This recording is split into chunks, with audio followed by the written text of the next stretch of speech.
Yo, what's up mga kaibigan? Nalina tayo magkwentuhan. Hindi nakaporma ang reigning unanimous Rookie of the Year winner Victor Wembanyama kay Giannis Antetokounmpo sa kanilang tapatan kanina.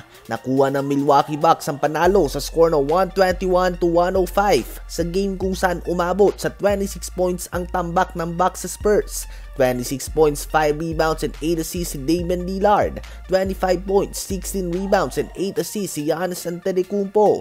22 points, 7 rebounds si Brook Lopez. 14 points si AJ Green at 14 points din si Gary Trent Jr. Sa Spurs naman ay 24 points si Keldon Johnson, 18 points, 5 rebounds and 7 assists si Chris Paul at 10 points, 10 rebounds lamang si Victor Wembanyama mga kaibigan. Naging one-sided nga ang kanilang matchup ni Giannis. Opensa at depensa ay pinakita nga ni Giannis kung bakit siya ay isang two-time MVP na at former Defensive Player of the Year winner.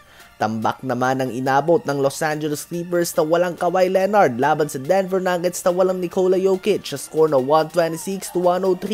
21 points, 9 assists si Jamal Murray, 19 points, 6 rebounds, and 8 assists si Russell Westbrook, 19 points, 8 rebounds din si Michael Porter Jr., 16 points si Schroeder at 15 points din si Christian Brown, habang kinapos naman ng 30 points si Norman Powell at 16 points si James Harden. Update lang din nga kay Kawhi Leonard, ayon kay Coach Tyronn Lue ay okay lang naman ito at ang kanyang pamilya matapos na mailikas ang kanyang pamilya mga kaibigan dahil sa mga sunog na nagaganap sa may LA area.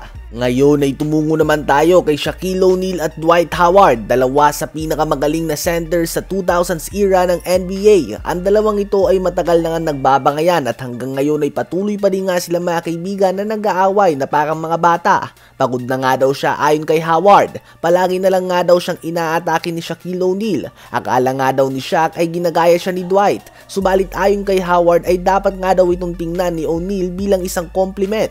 Kailangan na nga daw matigil ng pag-hate ni Shaq sa kanya dahil wala naman daw siyang ginagawa dito. Tila ba kailangan pa nga daw nila na magkapisikalan para lang huminto ito.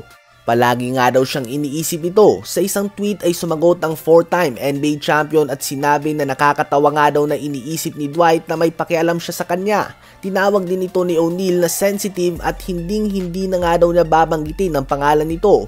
Pahayag naman ni Dwight Howard na alam kong may pakialam si O'Neal sa akin dahil 20 years na nga daw siyang inaaway at tinatrash talk nito. Bilanggit din ni Howard na 52 years old na daw si Shaq at patuloy pa din ito sa pag-hate. Inggit lang nga daw ang former MVP sa kanya, kay Kobe, Wade, Penny Hardaway at pati na din kay Charles Barkley. Andun pa din nga daw sa kanyang mga kaibigan ang 5 paragraphs na message si Shaquille O'Neal. Kailangan na nga daw tumanda ni Shaq mga kaibigan at mag-mature. Ano ba ang masasabi nyo tungkol dito?